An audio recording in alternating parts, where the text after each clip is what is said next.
Dah, kita mulai. Assalamualaikum warahmatullahi wabarakatuh. Alhamdulillahirabbil alamin. Wassalatu wassalamu ala nabi wa ala alihi washabihi ajmain.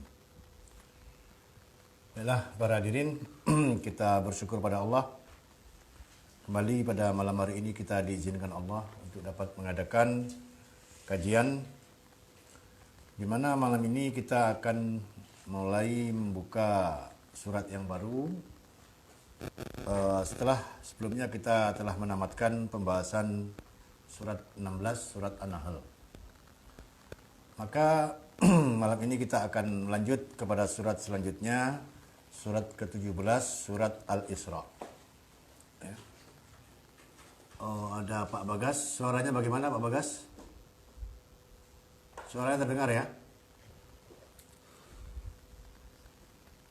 Nah baiklah, kita akan memulai pengajian ini surat 17, surat Al-Isra, atau juga dikenal dengan nama Bani Israel. Subhanalladzi asra bi abdihi lailan minal masjidil harami ilal masjidil aqsa alladzi barakna haulahu linuriyahu min ayatina innahu huwas sami'ul basir. Nah, para hadirin, surat ini bernama surat Al-Isra karena mungkin ada tadi ada bunyi kalimat asra yang berarti diperjalankan di malam hari. Oh iya, lupa saya Bang Am. Ya Bang Am, kita mulai Bang Am. Ya, surat Al-Isra, surat 17 Al-Isra ya. Nah, Asra atau Isra ya, diperjalankan di malam hari. Itu juga arti daripada hakikat tentang Bani Israel itu sendiri, di mana dia adalah kaum yang dibawa berjalan di malam hari. Walaupun tentu Asra di sini adalah yang dimaksud adalah perjalanan Nabi. Makanya surat ini juga bernama Bani Israel. Ya. Nah, para hadirin, kita mengetahui peristiwa Isra Mi'raj itu terjadi beberapa bulan sebelum hijrah Nabi ke Madinah. Nah, salah satu poin penting yang dibawa Nabi di dalam perjalanan Isra dan Mi'raj itu adalah mulai diundang-undangkannya, ya, mulai ditetapkannya kewajiban salat 5 kali sehari. Ini di tahun ke-12 masa kenabian atau tahun ke-12 sejak ya Al-Quran diturunkan kepada beliau. Selama 12 tahun Rasulullah di Mekah, belum ada ketentuan-ketentuan lain yang disyariatkan kepada umat ini, ya. Hanya persoalan salat malam saja yang ditetapkan Allah, ya, sampai 12 tahun Rasulullah di Mekah. Tidak ada perintah untuk berpuasa, ya, tidak ada perintah untuk berhaji, ya, tidak ada larangan minum khamar, larangan berjudi, ya. Artinya pada sampai 12 tahun Rasulullah di Mekah itu tidak ada syariat yang diturunkan Allah, ya, kecuali hanya salat malam saja, ya. Nah, sampailah kemudian peristiwa Isra Mi'raj itu terjadi beberapa bulan sebelum hijrah. Kemudian Rasul membawa ketetapan Allah, yaitu salat 5 kali sehari, ya, yang kita kenal sebagai salat 5 waktu ini. Nah, para hadirin, ini adalah syariat pertama, ya.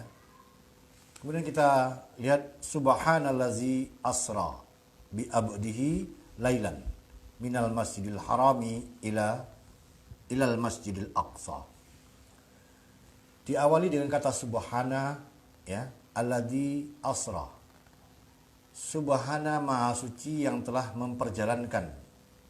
Nah, bi abdihi lailan. Hambanya itu pada satu malam minal masjidil haram ila masjidil aqsa. Dari Masjidil Haram menuju kepada Masjidil Aqsa. Nah, subhana ini mewakili kalimat Allah sebenarnya, ya. Tapi digambarkan dengan kata subhana untuk menjelaskan tentang hakikat Allah itu, ya, baik sebagai zatnya maupun dalam sifat-sifatnya. Maha suci Allah itu, ya, maha suci yang tiada yang setara dengan Dia, yang serupa dengan Dia. Ya. Maha suci Allah itu dari apa yang disifatkan oleh orang-orang musyrik kepadanya. Ya. Sehingga orang-orang musyrik itu mempersekutukan Allah dengan sesuatu. Maha suci Dia daripada apa yang dipersangkakan orang kafir kepada Dia. Ya. Kita melihat, ya, sifat-sifat Allah yang diwakili dengan nama-namanya. Allah Maha Tahu, ya, Allah Maha Berkuasa, ya, Allah Maha Mendengar, Allah Maha Melihat. Maka semua itu, ya, menjadikan Allah itu suci daripada ketidaktahuan, suci daripada kealpaan, ya, suci daripada kelemahan. Maka penggambaran ini subhanallazi asra itu sangat tepat sekali untuk menggambarkan Allah yang telah memperjalankan hambanya di malam hari itu, ya, adalah Allah yang maha suci. Sementara, ya, Masjidil Haram, ya, dan Masjidil Aqsa itu adalah masjid tempat di mana manusia mentasbihkan Allah, tetapi mereka dalam keadaan mempersekutukan Allah. Nah, disebut kata Masjidil Haram untuk menggambarkan keadaan masjid itu. Maka maksudnya adalah Ka'bah, ya, dan masjid yang melingkupi Ka'bah itu sendiri. Dia dibangun oleh Ibrahim. Ya. Kita mengetahui dalam Al-Quran, ya, bagaimana Ibrahim itu juga dianggap sebagai bapak tauhid. Ya. Jadi sejak awal pembangunannya Masjidil Haram itu adalah masjid yang bersih daripada pemujaan kepada selain Allah. Tetapi kemudian seiring dengan perjalanan waktu, kemudian tauhid ini berubah. Ya, yang masjid tetap, yang orang salat di masjid tetap, ya, tetapi, ya, ibadah itu telah bercampur aduk, ya, sehingga masjid ini tidak lagi menjadi rumah suci bagi Allah, ya, tetapi kemudian manusia yang datang ke sana juga menyembah kepada selain Allah. Nah, kita membayangkan ini, ya, masjid tempat salat. Bukankah salat itu juga berarti adalah tasbih? Bukankah salat itu sendiri adalah artinya kita sedang mensucikan Allah? Nah, bagaimana kalau orang-orang yang salat ke masjid itu, ya, adalah orang-orang yang mempersekutukan Allah dengan sesuatu? Maka digambarkanlah di sini keadaan Masjidil Haram itu, di mana, ya, kita tahu di masa itu mereka memiliki keyakinan bahwasanya malaikat itu adalah putri-putri Allah. Lalu mereka beri nama Alata, Al-Uzza, Al-Hubal, Al-Manat yang merupakan nama-nama perempuan. Ya. Lalu mereka buatkan patung-patungnya, ya, mereka letakkan di sekeliling sekeliling Ka'bah. Ya. Ditambah lagi kemudian ada tuhan-tuhan dewa-dewa lain, ya, yang menurut keyakinan-keyakinan tertentu mereka buatkan juga patung-patungnya. Malah konon kabarnya ada puluhan ribu patung yang juga ada di Masjidil Haram itu. Nah, kita melihat penggambaran ini dalam Al-Quran, ya, di mana mereka mengatakan, ya, mereka tahu bahwasanya patung itu bukan menyembah Allah, tetapi mereka mengatakan kami tidak melakukan ini kecuali apa? Ya, untuk mendekatkan diri kami kepada Allah sedekat-dekatnya. Ini yang diterangkan Allah dalam surat apa? Surat Az-Zumar, ya. Nah, para hadirin, jadi mereka tawaf di Masjidil Haram, ya, mereka salat di Masjidil Haram, ya. Maka Al-Quran menilai salat mereka itu hanyalah apa? Siulan dan tepuk tangan. Jadi kondisi Masjidil Haram itu kondisi, ya, yang penuh dengan kemusyrikan. Mereka salat untuk menghadap kepada Allah, sementara Allah itu maha suci dari apa yang mereka persekutukan. Maka berangkatlah Rasulullah dari Masjidil Haram pada malam hari menuju Masjidil Aqsa. Ini nanti akan diceritakan bagaimana kondisi Masjidil Aqsa itu. Ya. Alladzi barakna haulahu, yang kami telah memberkahi haulahu, sekelilingnya. Ya, kami berkahi sekelilingnya itu, baik di Masjidil Haram maupun di Masjidil Aqsa. Masjidil Aqsa adalah masjid yang dibuat oleh Nabi Daud, ya, yang kemudian dilestarikan oleh Nabi Sulaiman, anak Nabi Daud, ya. Nah, kemudian kita pun mengenal apa yang dikatakan oleh orang-orang Yahudi sebagai Temple of Sulaiman, ya, artinya apa namanya? Ya, candi, ya, bukan candi, apa namanya? Temple ini? Bangunan.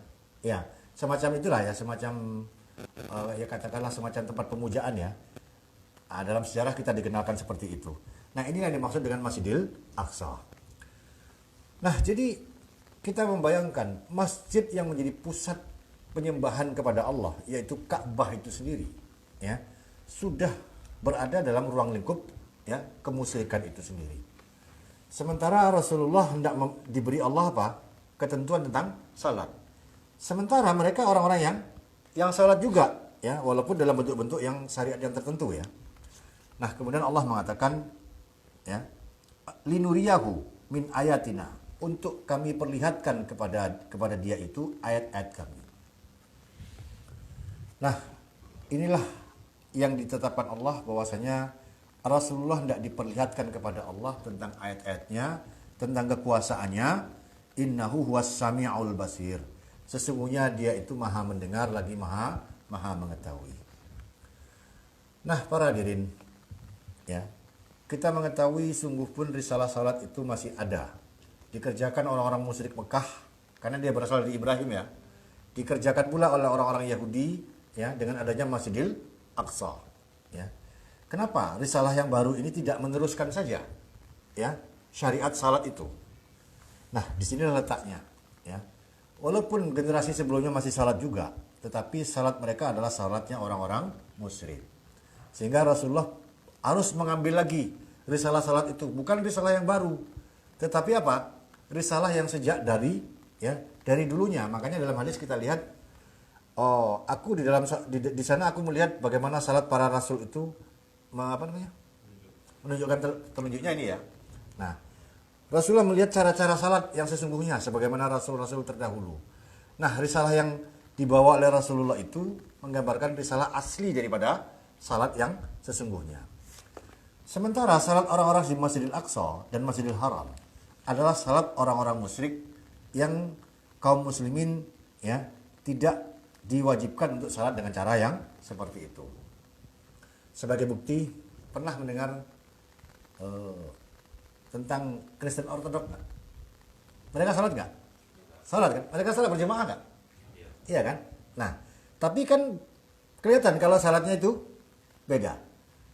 Apakah mereka salat karena meniru orang Islam? Tidak, mereka lebih dulu, ya, daripada Islam, ya. Nah, kita mengetahui ternyata mereka juga salat, hanya cara salatnya itu enggak betul, enggak sebagaimana yang dibawa oleh rasul-rasul mereka. Maka Allah mengatakan innahu huwas sami'ul basir, sesungguhnya dia maha mendengar lagi maha mengetahui. Nah, jadi pembukanya dengan subhana, penutupnya dengan, ya, innahu huwas sami'ul basir, sesungguhnya dia maha mendengar lagi maha melihat. Kemudian ayat melanjutkan, wa ataina, dan telah kami datangkan kepada Musa al-kitabah, kitab itu, ya.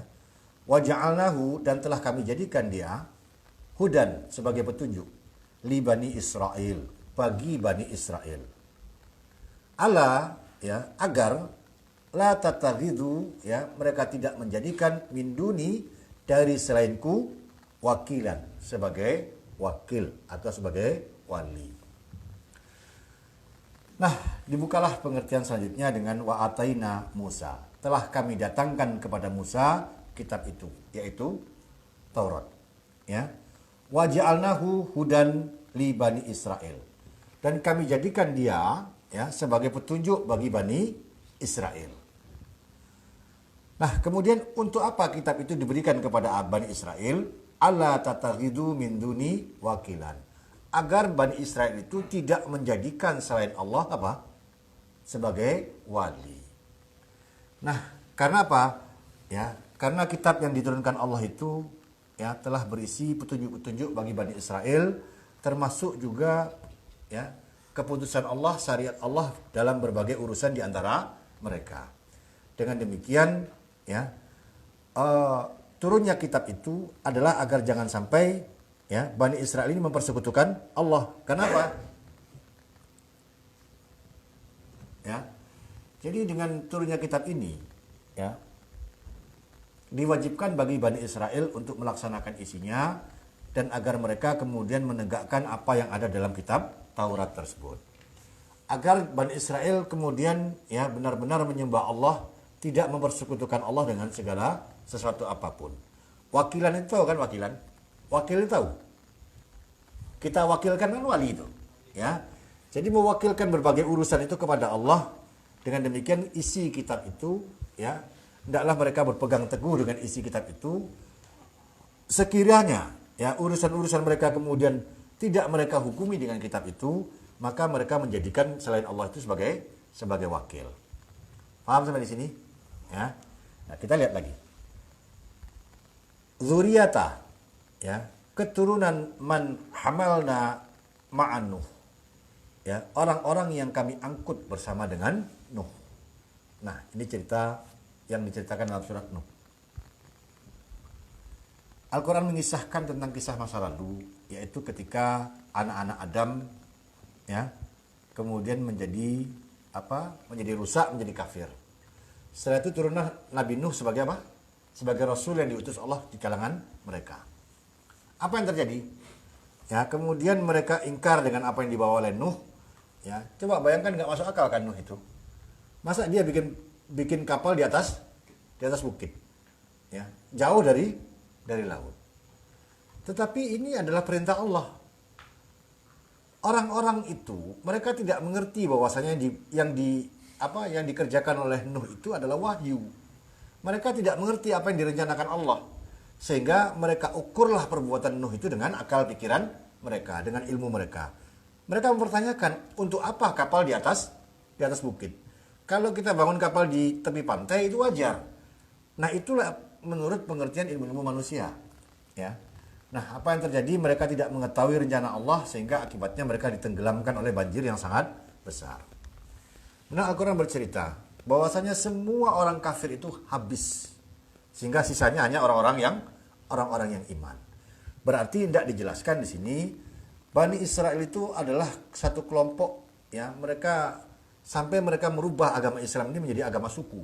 Karena apa? Karena mereka sangat meninggikan asal-usul keturunan. Maka Al-Quran menjelaskan sebenarnya mereka keturunan siapa? Keturunan siapa mereka itu? Nah, mereka itu keturunan orang-orang beriman, karena hanya orang-orang beriman yang diselamatkan oleh kapal Nuh. Itulah nenek moyang mereka sebenarnya. Ya. Jadi kalau mereka ingin mencari asal-usul mereka, ya, dari itu ada Ibrahim, ya, dan keturunannya, begitu ibaratnya itu. Jadi tidak ada Allah menyisakan orang-orang kafir, ya, setelah masa banjir Nuh itu. Maka Allah menjelaskan kemudian bagaimana Allah selalu membersihkan bumi ini dari orang-orang kafir. Jadi tidak bersisa di antara mereka orang-orang yang kafir itu. Nah, Bani Israel itu adalah keturunan itu sebenarnya. Kemudian ya Allah menjelaskan innahu kana abdan syakuran. Sesungguhnya Nuh itu adalah seorang hamba yang bersyukur kepada Allah, yang sangat bersyukur kepada Allah. Nah, inilah jadi bahwasanya mereka itu adalah keturunan Nuh dan orang-orang yang berada di kapal Nuh. Sedangkan Nuh adalah orang yang sangat bersyukur kepada Allah. Ini kemarin kita baru mengaji masalah syukur. Kita sudah mengerti kan masalah syukur itu. Kemudian para hadirin, ayat mengatakan, wa qadaina ila bani Israel. Dan telah kami putuskan, ya, ila bani Israel, kepada bani Israel, fil kitabi, di dalam kitab itu. La tufsiduna, benar-benar kalian akan membuat fasad, kerusakan, fil ardi, di bumi ini, marataini, ya, sebanyak 2 kali. Wala ta'lun, ya, dan benar-benar kamu akan ta'lun uluwan kabiran, ya. Ta'lun itu meninggikan diri, angkuh, sombong, congkak, ya, seangkuh-angkuh, ya, kabiron yang sangat apa namanya itu? Sangat besar. Nah, kata kodo itu kan sebenarnya putusan pengadilan itu kodo. Makanya hakim itu dalam bahasa Arab apa? Kodi, ya. Nah, sebagaimana putusan pengadilan, kan putusan pengadilan itu kan setelah mempertimbangkan ini, menganalisa ini, ya. Jadi pertimbangan ini dan ini akhirnya disimpulkan sampailah pada satu keputusan. Maka digunakan kata kodo. Berarti untuk menunjukkan apa? Sebelumnya ada apa? Ada analisa. Seolah-olah Allah itu hakim menganalisa Bani Israel ini lalu memutuskan, ya, memutuskan bahwasanya kalian kalau seperti kalian ini orang-orangnya, ya, kalian akan membuat kerusakan di muka bumi sebanyak 2 kali. Maka berlakulah ketetapan Allah itu di dalam kitab. Jadi kitab mereka telah menjelaskan itu, ya. Kitab yang ada pada diri mereka itu telah menjelaskan kalau mereka sebagaimana ketetapan Allah, ya, mereka akan membuat fasad yang sangat besar di muka bumi ini sebanyak 2 kali.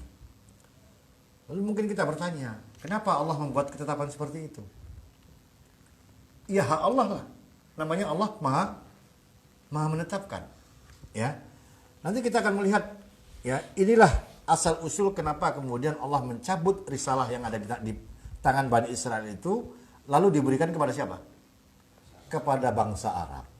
Ya, diceritakan dalam ayat ini. Nah, kemudian kita lihat.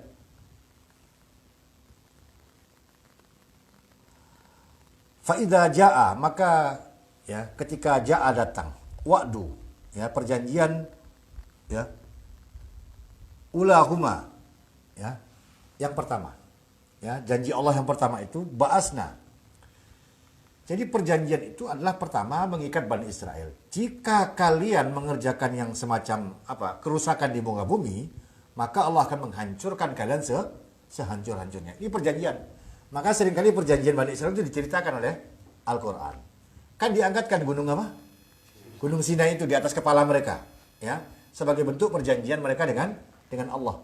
Yang kita kenal dengan misakon ghalidon, ya. Nah, kemudian jika janji yang pertama itu ditetapkan, ya, ba'asna, berarti mereka telah melanggar janji.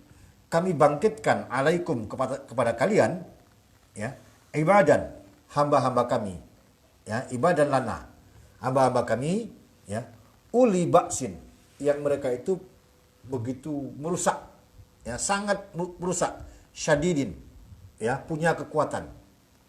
Jadi mereka orang-orang yang mungkin istilah orang sekarang itu barbar. Barbar ini kan diambil dari kisah Jengiskan menghancurkan apa? Menghancurkan Baghdad, ya. Saking bodohnya mereka sampai buku-buku yang sebanyak apa? Buku perpustakaan yang sebanyak itu mereka apa?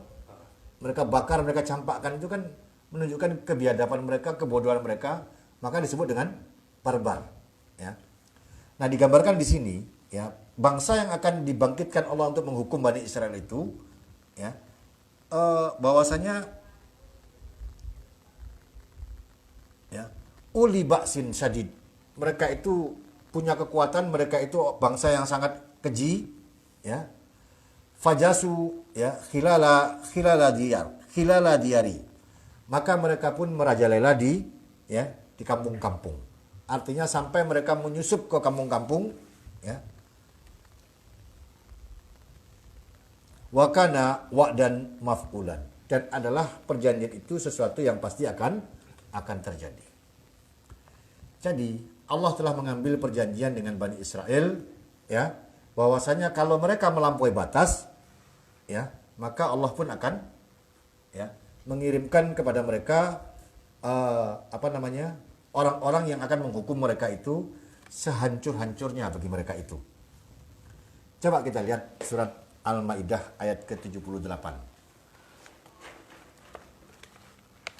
Surat 5 ayat ke-78.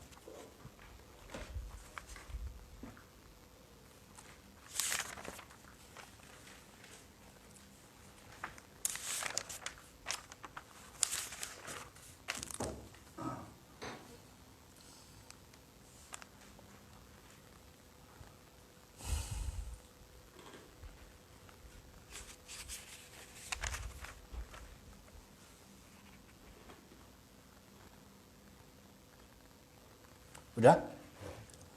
Lu'inal ladzina kafaru min bani Israel. Telah dilaknat alladzina kafaru, orang-orang kafir min bani Israel, dari bani Israel, ala lisani Daud, atas lisan Daud, wa Isa, dan Isa, ya, Isa ibnu Maryam. Nah, dua kali kan? Yang satu laknat dari rasul mereka siapa? Daud. Yang kedua laknat dari rasul mereka adalah Isa. Ini persis diceritakan Bani Israel, ya. Kalau sampai rasulnya melaknat umatnya sendiri, bagaimana kira-kira itu? Ya. Jadi persis diceritakan oleh Al-Quran dalam surah Al-Isra itu, ya, mereka membuat kerusakan dua kali, berarti rasul mereka sudah sampai di taraf berputus asa dengan mereka karena kekejian Bani Israel itu. Sehingga Nabi Daud itu sampai mengucapkan perkataan, ya, laknat atas umatnya sendiri. Ya. Begitu pula Nabi Isa juga mengucapkan laknat atas umatnya sendiri. Nah, kemudian zalika bima asaw. Yang demikian karena kedurhakaan mereka itu. Wa kanu, ya, apa ini? Wa kanu ya'tadun, ya. Dan mereka itu ya'tadun, selalu bermusuhan, selalu melampaui batas. Jadi sampai dalam pengertian kedurhakaan Bani Israel itu kepada rasul-rasul mereka, sampai yang keluar dari mulut rasul mereka itu adalah laknat bagi mereka itu. Jadi kita bisa bayangkan brengseknya Bani Israel ini diceritakan oleh Al-Quran. Padahal telah ada kitab yang ada di sisi mereka itu, ya. Sehingga itu kitab itu untuk meluruskan mereka, memperbaiki urusan mereka, ya, menjadikan mereka untuk tidak mempersekutukan Allah dengan sesuatu apapun. Tapi yang terjadi mereka justru mendurhakai para rasul yang diutus pada mereka. Sebagaimana mereka mendurhakai siapa? Musa. Nah, kita pun akhirnya tahu dalam surah Al-Baqarah bagaimana mereka membunuh para nabi.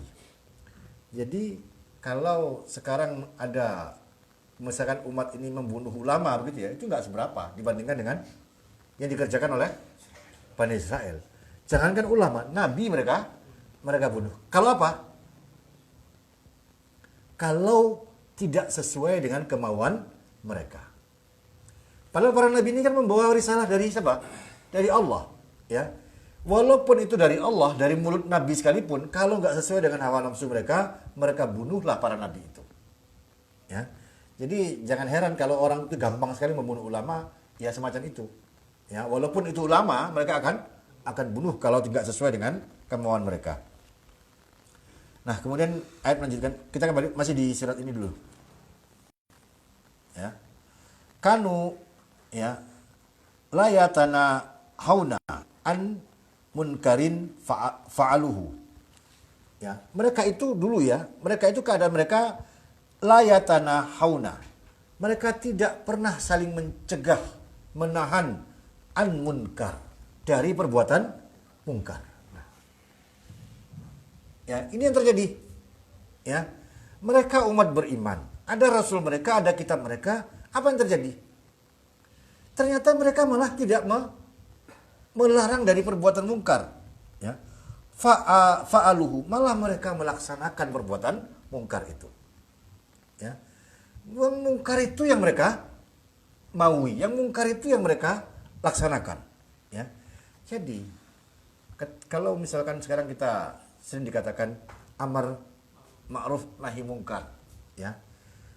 Itu gambaran adanya ciri umat beriman. Kalau tidak ada itu, itulah Bani Israel. Ya, itulah Bani Israel. Jadi kalau kemudian terjadi pembiaran terhadap kemungkaran, ya, maka itulah Bani Israel. Kenapa sampai Rasul mereka mengucapkan laknat atas umatnya sendiri. Labi sama kanu yaf'alun. Alangkah buruknya yang telah mereka perbuat itu. Ya. Sebagai satu umat, alangkah buruknya umat yang muncul, ya, kemudian wujud dalam bentuk Bani Israel itu. Tara kasiran minhum, ya, ya tawalauna alladzina kafaru, ya. Kamu lihat kasiran, sebagian besar dari mereka itu ya tawalauna. Apa? Mereka berwali. Kepada siapa mereka berwali? Alladzina kafaru. kepada orang-orang yang kafir. Ya. Justru mereka serahkan urusan mereka kepada siapa? Kepada orang kafir. Orang kafir yang disuruh mengurus urusan mereka. Kan luar biasa ayat ini menceritakan gambaran yang terjadi pada Bani Israel itu. Ya.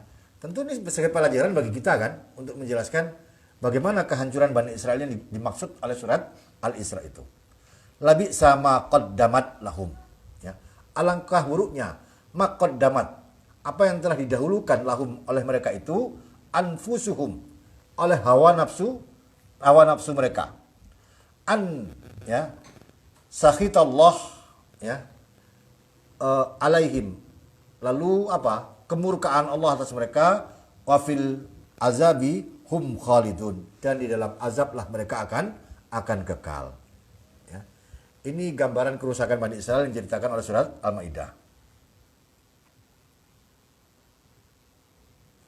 Kemudian dilanjutkan lagi, walau kanu yu'minun billah wan nabi. Dan kalau sekiranya mereka dulunya itu iman dengan Allah dan Nabi, ya, wa ma unzila ilaihi, dan apa yang diturunkan kepadanya, ma takhazuhum, tidaklah akan mengambil mereka aulia'a, ya, wali-wali, ya, orang-orang kafir itu sebagai wali, walakin kasiran, akan tetapi kebanyakan minhum dari mereka fasikun, adalah orang-orang yang fasik. Kan sangat jelas penjelasan ini ya. Kembali kita ke surat Al-Isra. Nah, para hadirin, dalam sejarah kita mengenal apa yang disebut dengan peristiwa Nebukadnezar. Pernah dengar cerita itu? Ya. Ini adalah seorang raja di Babilonia. Makanya kemudian Injil dan Taurat itu banyak menceritakan kisah-kisah Babilonia, ya, untuk menggambarkan tentang kepedihan mereka terhadap orang-orang Babilonia ini. Nah, Nebukadnezar inilah yang kemudian menyerang Yerusalem, ya. Kemudian menghancur leburkan siapa? Bani Israel ini, ya. Sampai kemudian dalam sejarah kita mengenal kehancuran itu betul-betul sangat mengerikan sekali, ya. Inilah hukuman yang diberikan Allah kepada Bani Israel, ya, diakibatkan kedurhakaan mereka kepada rasul-rasul mereka. Ya. Nah, kemudian ayat selanjutnya menjelaskan summa, kemudian radatna lakum, ya, kami balikkan bagi kamu al-qarata, ya, giliran alaihim, atas mereka, ya. Kami kembalikan lagi. Kalau tadi kamu dikalahkan, sekarang kamu dimenangkan oleh Allah.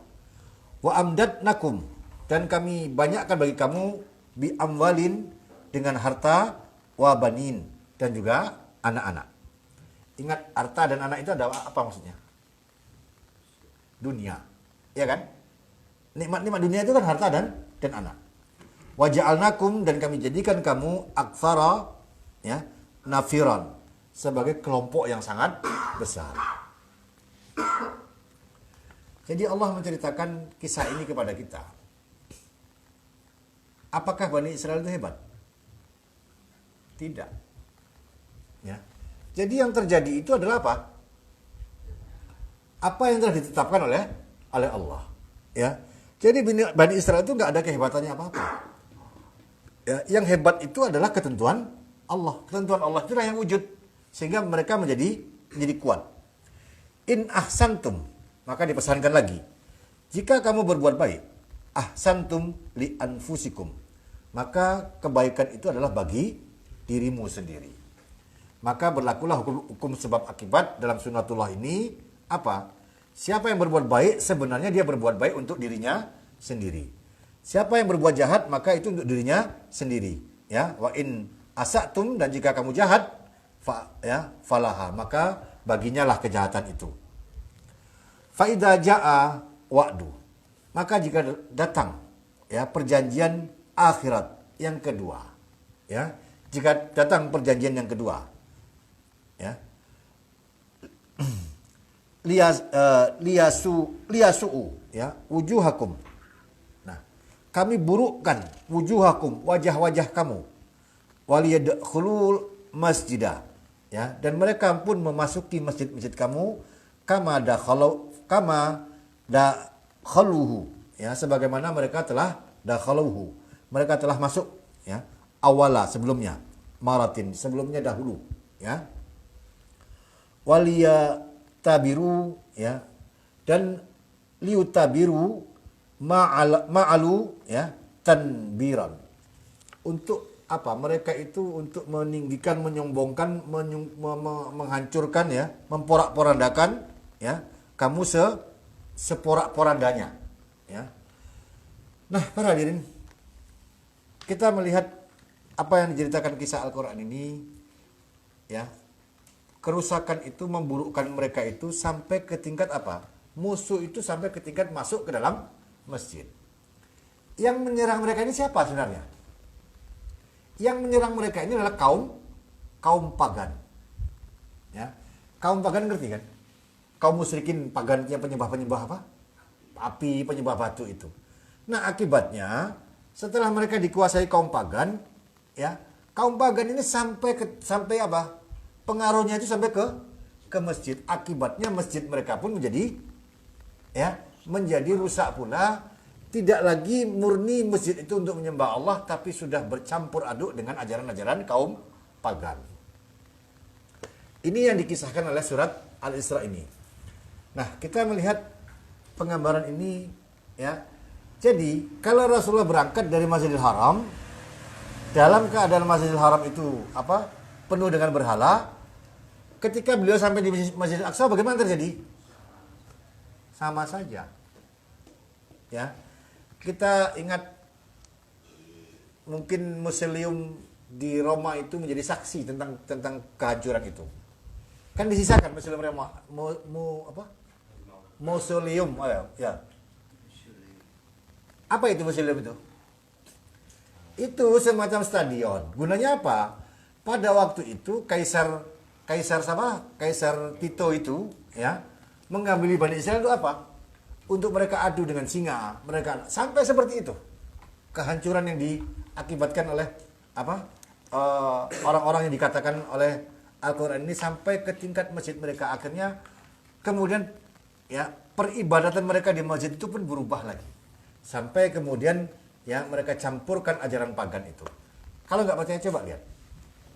Kita mengenal dalam Hindu itu ada yang namanya Dewa Brahma, Dewa Siwa, Dewa Wisnu. Masing-masing punya spesialisasi di sini kan, ya. Ya. Nah, kemudian ketika dikatakan kok Tuhan itu banyak, maka mereka katakan 3 itu adalah 1. Yang mereka sebut siapa? Sang Hyang Widi. Nah, lihatlah ajaran Kristen itu. Yang kemudian muncul dalam bentuk ajaran Kristen itu 3 adalah dari mana pengaruhnya?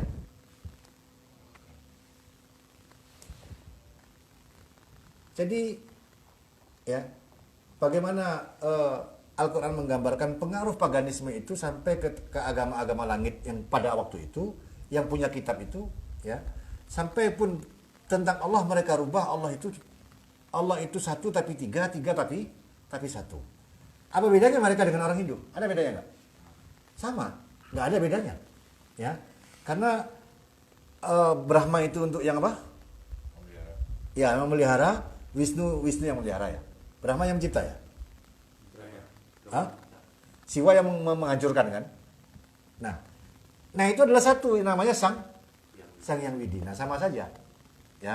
Nah, ini konsep akidah kaum Hindu itu yang kemudian kita lihat ini mencemari akidah tauhid yang ada dalam kitab-kitab tersebut.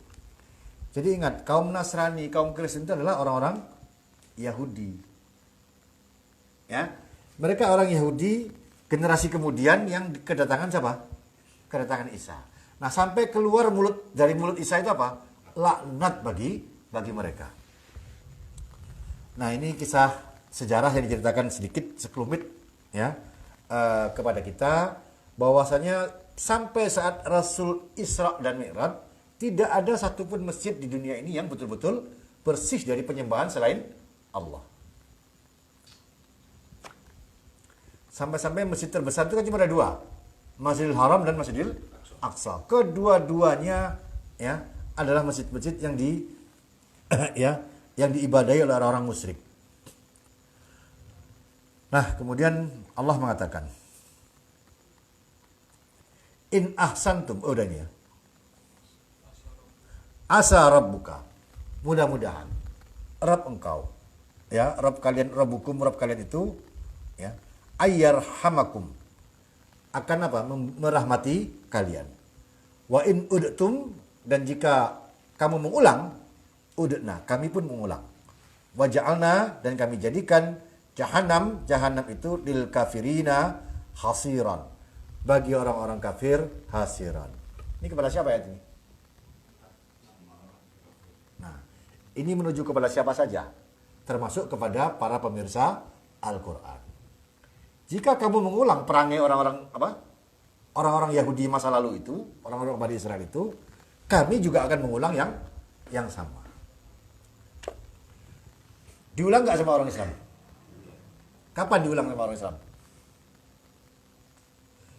Nah, kita dalam sejarah mengenal puncak keemasan Islam, ya, yaitu dengan adanya Baghdad dan Cordova. Di Baghdad itulah sampai kemudian muncul ilmuwan-ilmuwan terkemuka, Ibnu Sina, Ibnu Khaldun, ya, Ibnu Ras. Nah, sejarah pengetahuan memuji ulama-ulama seperti itu, ya. Ibnu Sina yang dikenal sebagai apa? Avicenna, ya. Ibnu Ras, ya.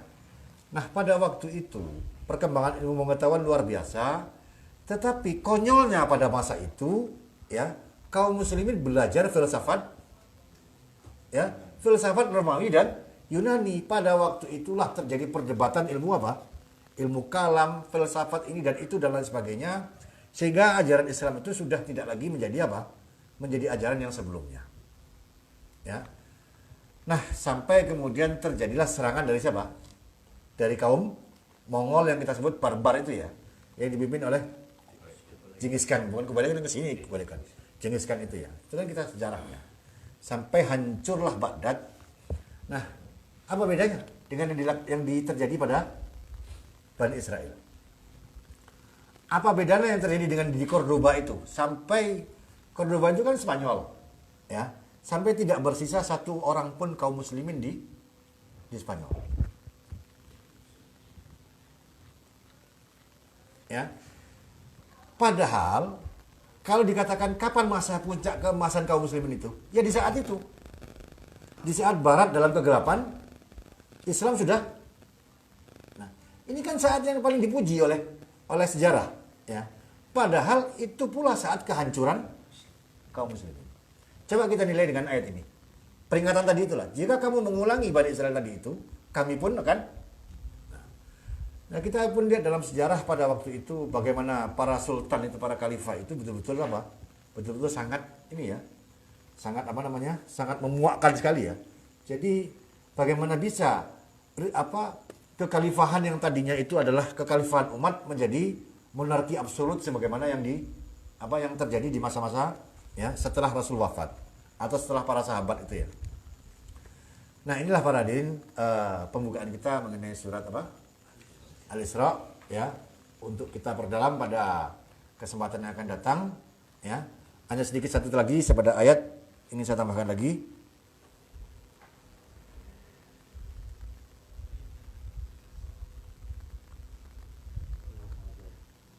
Ya. Wa ja'alna jahannam itu, ya. Inna hazal Qur'an. Sesungguhnya Quran ini yang ada di hadapan kita ini, yahdi, ya, dia memberi petunjuk lillati hiya aqwam, kepada siapa yang dia adalah aqwam, ya, wa yubasirul mu'minin, dan memberi kabar gembira alladzina ya'maluna shalihah, orang-orang yang beramal salih, anna lahum, bahwasanya bagi mereka ajran kabiran, balasan yang sangat besar. Di mana kita temui kata-kata hiya aqwam? Nah, ya, jangan salah membaca terjemahan Depak, itu keliru itu, ya. Kalau Depak apa Pak Toha? Jalan lurus yang benar. Nah, bacakan nanti. Inna hazal Quran tadi. Terjemahnya aja. Sesungguhnya ini Al-Quran menunjukkan kepada jalan yang jalan itu yaitu jalan lurus dan benar. Nah, kan? Ya, tak kalian tahu kan? Inna hazal Quran, sesungguhnya hazal Quran, ya, Yahdi memberi petunjuk lillati hiya aqwam, kepada siapa yang dia yang aqwam. Ya. Nah, coba kita lihat surat Al-Mudaththir itu. Al-Muzammil surat 73 itu. Surat 73 ayat 7. Surat 73 ayat 7. Lihat, kalimatnya sama itu. Ya.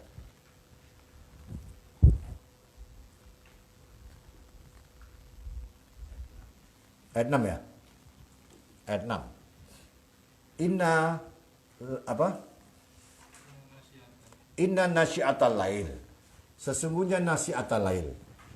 Yang dimaksud nasyi'atal lail itu kan salat malam. Ya. Nah, walaupun digunakan kata nasyi'ah yang artinya tumbuh berkembang. Kalau kita artikan secara letterlek aja, dia berbunyi seperti ini. Inna nasyi'atal lail. Barang siapa yang tumbuh berkembang, membina diri dengan malam. Ya. Hiya asyaddu wat'an. Ya. Dia itu asyaddu wat'an. Ya. Dia sangatlah kuatnya, wa aqwamu kilan, ya, dan mantap di dalam berucap. Berarti pengertian tadi itu yang kita kembalikan dalam surat Al-Isra tadi itu, sesungguhnya ya, inna hazal Quran, sesungguhnya Quran ini yahdi lillati hiya aqwam. Dia memberi petunjuk kepada siapa yang dia aqwam. Ya, wat'an wa aqwamu, kan begitu ya? Hillati aqwamu apa? Inna nasi'atal lail hiya asyaddu wat'an wa aqwamu qilan. Berarti di sini ada hubungan yang erat antara pengajaran oleh Al-Qur'an itu kepada siapa yang mantap. Ya. Nah, kemantapan itu hanya diperoleh dengan orang-orang yang salah. Jadi Quran itu hanya memberi petunjuk kepada siapa? Kepada mereka yang mantap untuk artinya mereka telah membuat sesuatu dirinya menjadi mantap. Maka orang yang mantap inilah yang akan diarahkan oleh Al-Quran. Orang-orang yang tidak mantap, orang-orang yang lemah, orang-orang yang asal-asalan saja, mereka tidak akan diberi petunjuk oleh Al-Quran ini. Karena apa? Karena jadinya nanti seperti Bani Israel itu nanti. Demikian ya pembukaan kita surat Surat Al-Isra ini malam ini. Ya, mudah-mudahan kita akan membahas secara lebih dalam lagi pada kesempatan berikut. Wabillahi taufiq wal hidayah. Assalamualaikum warahmatullahi wabarakatuh.